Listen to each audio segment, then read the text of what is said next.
guys, it's Quana back again with a recap slash theory video for Paradise episode 7. Now listen.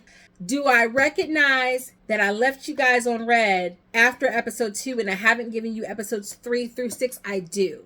Do I plan to come back and do those? I do. So if you haven't watched episodes 1 through 6 and you do not want spoilers for the series, do not watch this video. Save it, watch those episodes, go back and watch my recaps of episodes 1 and 2.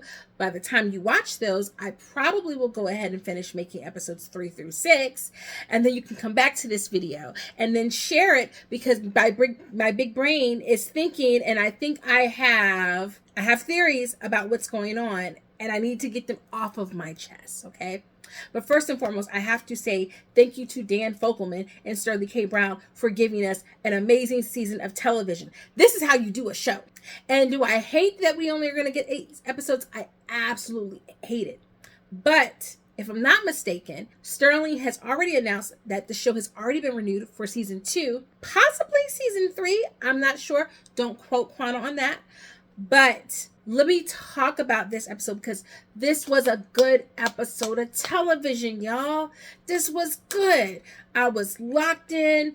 It was late. And y'all know, if y'all been here before, I get sleepy when it's late. But I was up and alert, and I was engaged. Okay. And it was a good episode of television. And I'm saying it right now. Next season, next award season, Emmy time, Golden Globe time, I need to see Dan Fogelman's name. I need to see Sterling K. Brown's name. I need to see James Marsden, okay? Because you make me like them. And I need them to bring back, spoiler alert, Billy. I need them to do that.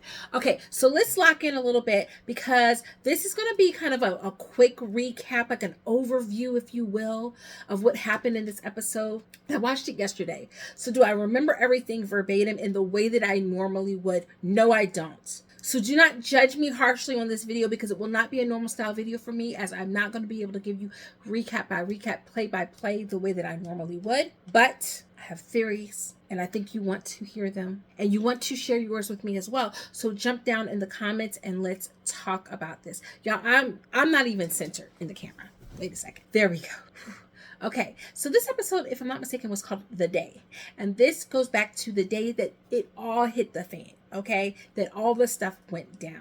Now listen, at the beginning of this episode, we get a flashback to some guy who's like the general of everything back in the time of the Cuban Missile Crisis. And he talks about how there was a submarine, and they were instructed that if they were surrounded, to hit the button to destroy everything else.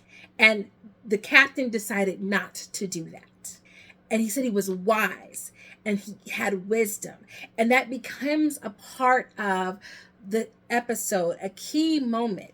This is like quintessential Dan Fogelman. This is us territory, where he connects stories and things from before. I've been wondering how we were going to get that same Dan Fogelman, and he showed up here, and I appreciated it. Now, do I want it throughout the entire show? I don't know. We haven't been getting that like that in this show, but this was a nice use of that style. Brava to you, Dan Fogelman, should you watch this video.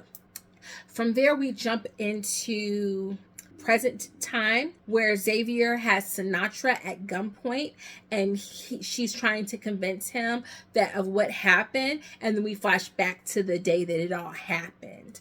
And at this time, there was an underwater volcano in the Arctic that erupts, that causes a humongous tidal wave, a domino effect of tsunamis that's going to occur globally, causing an end of world event.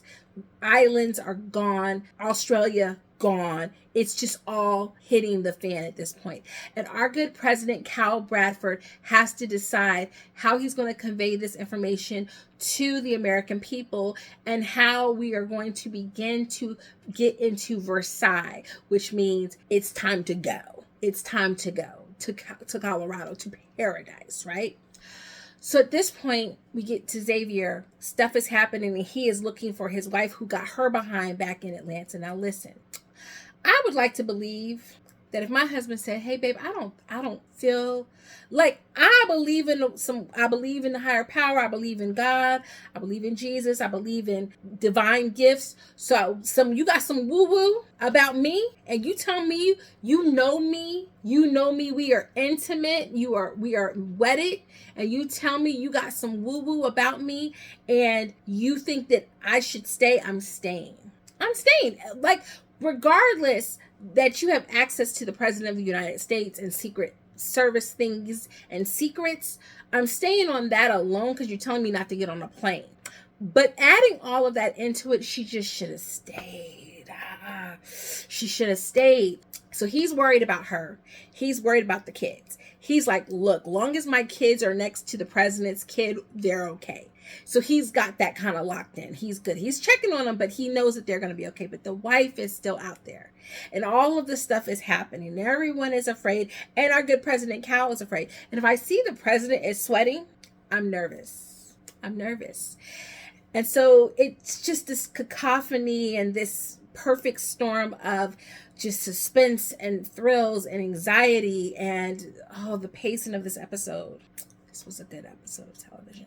And so we meet a couple of key people. We get to see Robinson with the long hair, cute look. We get to see Sinatra, who is in the room with all of the other important people, but she doesn't really take a whole lot of like center stage presence in this episode. And I like that because I like that we kind of get to see that she's like in the background, not kind of showing her hand too soon, right? And we meet Marcia, who I believe is like the press secretary, and she has a son and he has special needs and she's concerned about him. We get to meet, I think his name is maybe Jeffrey or Gregory, who is one of the custodians working for the White House. He's been there through 9 administrations, and the president, who has a heart, is concerned. This is important because they've been kind of teasing whether or not Kyle was like racist or whether he's just kind of being a, playful kind of character. And I think that we get to see his heart in this episode. Good piece of acting from James Marsden right there. And so, of course, they're trying to decide what they're going to do, how to initiate Versailles, what they tell the American people. And ultimately, he realizes when he has this conversation with the custodian that he's like, hey, you should go home.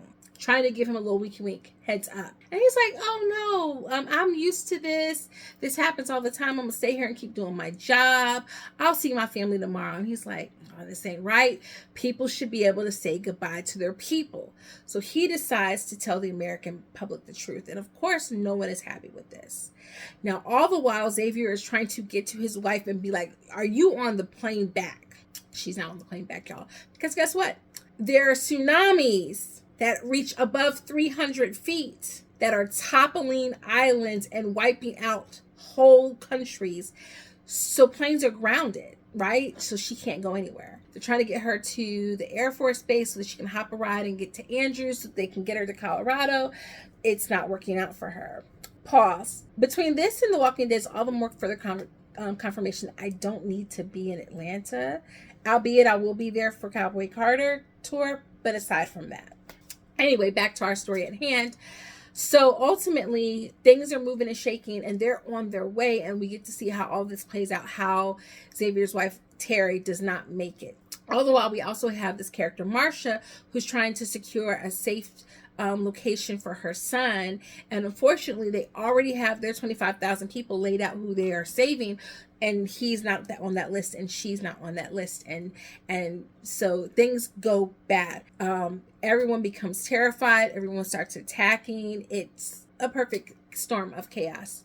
And ultimately, we see them scarcely make it out of DC in time to get the president out. People are still attacking. Countries are threatening to attack each other. And it gets to the point where, for the few people who might be left, the Joint Chiefs of Staffs and all of those individuals are on the other plane, and they're headed to St. Louis. They're going to ground in St. Louis before making their way to Colorado, if I'm not mistaken. Correct me in the comments if I'm wrong about that, but I do believe that they were going to land in St. Louis.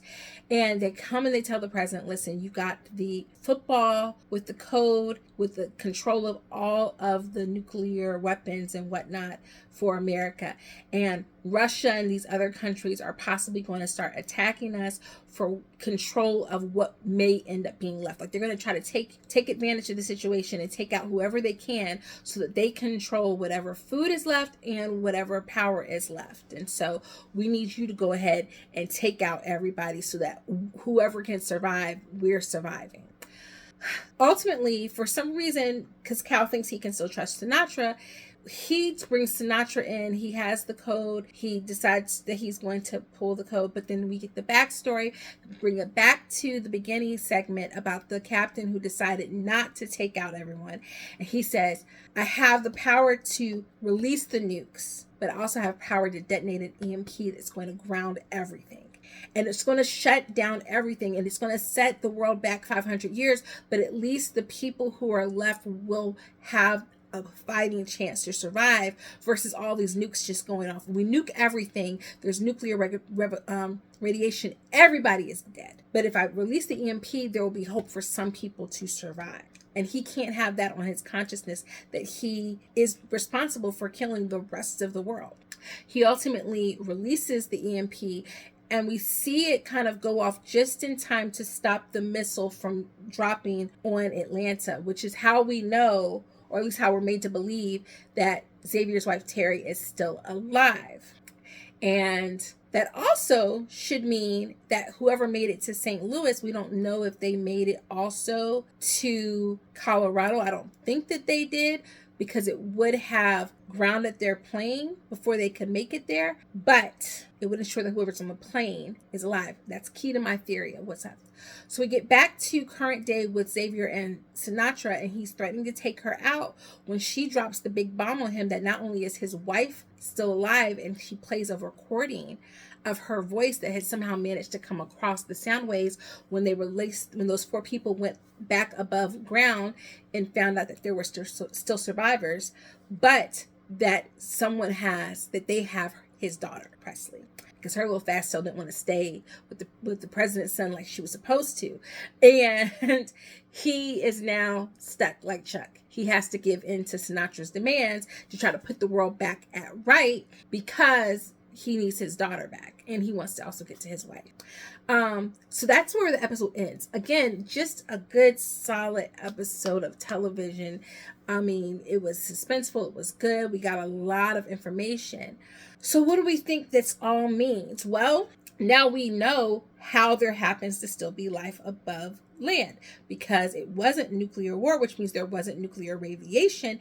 Instead, what they're dealing with, the snow that we saw, the ability to breathe above land, is because the EMPs took out everything, but it didn't stop the global reckoning from happening. So this is how we have like this forever winter kind of taking place above ground, but people were able to survive, which is how we know that Terry is still alive, or at least we're made to believe that she's still alive. So the question still remains, who killed Cal? And do we believe Sinatra that it was someone from outside of Paradise, outside of Versailles, outside of this place where they have everyone's blood and DNA? And if so, I believe, at least from what we've been given so far, that it is Marcia, the press secretary, that somehow she managed to get on board the plane that was going to St. Louis, and she managed to survive. All of those people would have known about Colorado, would have made it to Colorado, or whoever managed to survive, and if she managed to survive, would have made it to Colorado, and she, in revenge, would have had the desire to take out the president. None of those other people would have maybe wanted to take out the president, because he was doing, at least with regard to the EMP, not, but, you know, they were all on his team, but she wouldn't have been. She would have blamed him for her son's death. And so that is who I think killed the president. Let me know in the comments if you agree with me in this theory.